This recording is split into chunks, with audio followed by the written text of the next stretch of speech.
प्रिय छात्रों, ये जो मेरा दूसरा वीडियो है इसमें मैं जो भारत का रूपरेखा राजनीतिक मानचित्र जो भूगोल वाला है उसके बारे में आपको समझाऊंगा।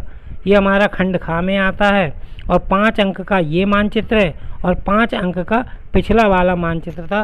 तो इस प्रकार हमारा ये जो 70 अंक का जो हमारा पेपर होता है सामाजिक विज्ञान का, उसमें 10 अंक तो हमारे ये मानचित्र के ही रहते हैं। 5 अंक का मानचित्र इतिहास का और 5 अंक का मानचित्र जो है वो भूगोल का। इस वीडियो में मैं आपको भूगोल के मानचित्र के बारे में समझाऊंगा। तो प्यारे बच्चों, इसमें भी विभिन्न प्रकार के प्रतीक चिन्हों के माध्यम से 5 स्थानों के नाम भारत के मानचित्र में हमें अंकित करने होते हैं। हमें भारत का प्राकृतिक मानचित्र मिलता है जिसमें कि केवल भारत की सीमा रेखाएं खिंची हुई होती हैं और बाकी जो राज्यों की सीमा रेखाएं उनका कोई अंकन नहीं होता है। तो ये जो प्रमुख जगह हैं, जैसे नागार्जुन सागर बांध, पहली जो जगह है कि नागार्जुन सागर बांध। इसके बाद दूसरी जगह जो है कपास उत्पादन का एक क्षेत्र, कपास उत्पादन का एक क्षेत्र। हम लोग जानते हैं कि गुजरात और महाराष्ट्र जो है वो कपास उत्पादन की दृष्टि से बहुत अधिक प्रसिद्ध क्षेत्र हैं। फिर बॉक्साइट उत्पादन का एक क्षेत्र, बॉक्साइट उत्पादन जो है हमारा उड़ीसा जो राज्य है वो बॉक्साइट उत्पादन के मामले में प्रथम स्थान पर है। हैदराबाद नगर, हैदराबाद जो है वो हमारा आंध्र प्रदेश की राजधानी है। और ब्रह्मपुत्र नदी, ब्रह्मपुत्र नदी जैसा कि हम जानते हैं असोम में बहती है। इसके बाद हमारा और प्रश्न कि राणा प्रताप सागर बांध, हम जानते हैं कि राणा प्रताप सागर बांध हमारा राजस्थान में है। चाय उत्पादन का एक क्षेत्र, जैसा कि हम जानते हैं हमारा चाय उत्पादन का एक क्षेत्र असोम में है। लोहा इस्पात उद्योग का एक केंद्र, ये जो हमारा लोहा इस्पात उद्योग का केंद्र है वो भिलाई है। और रांची नगर हम जानते हैं हमारी झारखंड की राजधानी है।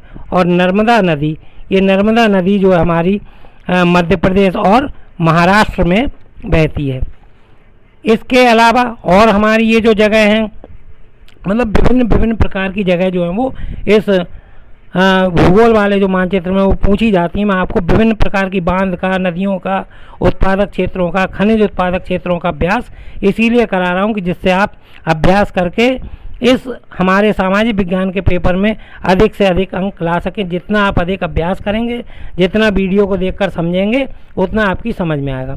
अब हमारा ये कल्पक्कम परमाणु ऊर्जा केंद्र, कल्पक्कम परमाणु ऊर्जा केंद्र जो है वो हमारा तमिलनाडु में है। इसके बाद मुंबई बंदरगाह, जानते हैं आप महाराष्ट्र की राजधानी है मुंबई।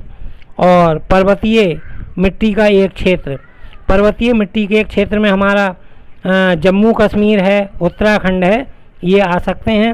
और लौह अयस्क का एक क्षेत्र, इसमें हमारा जो है उड़ीसा आ सकता है।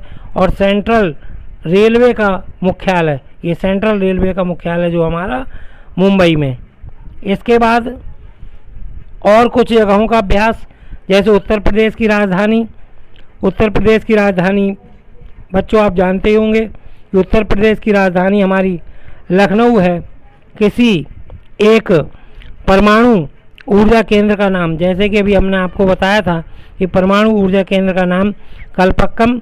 और नरौरा, जैसे अपना उत्तर प्रदेश है, इसमें भी एक परमाणु ऊर्जा केंद्र है नरौरा में। इंदिरा गांधी अंतर्राष्ट्रीय हवाई पत्तन, इंदिरा गांधी अंतर्राष्ट्रीय हवाई पत्तन, ये जो इंदिरा गांधी अंतर्राष्ट्रीय हवाई पत्तन है वो हमारा नई दिल्ली में, नई दिल्ली का जो हवाई अड्डा है वो है।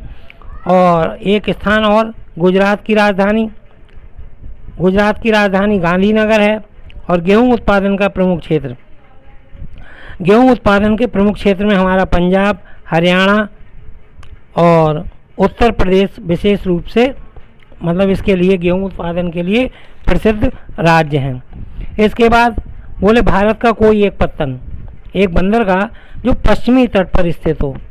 तो पश्चिमी तट पर स्थित जो हमारा पश्चिमी तट पर जो हमारा स्थित है वो हमारा ये जो है बंदरगाह।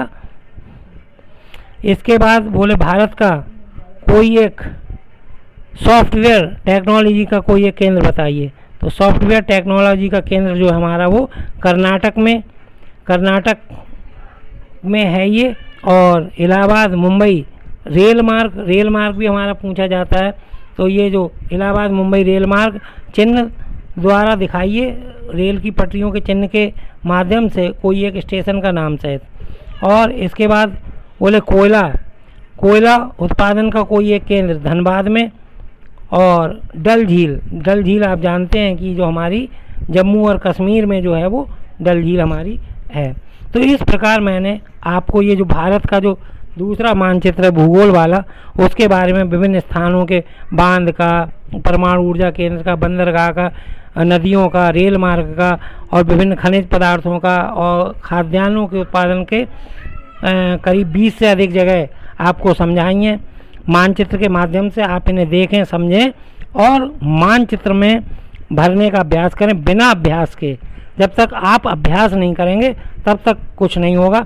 मेरे समझाने का लाभ आपको तभी मिलेगा जब आप इसे खुद घर पर मानचित्र के माध्यम से बार बार पुनः अभ्यास करें। यदि आपको कोई समस्या आती है, दिक्कत आती है, तो आप मेरी व्हाट्सएप पर मुझसे पूछ सकते हैं। धन्यवाद।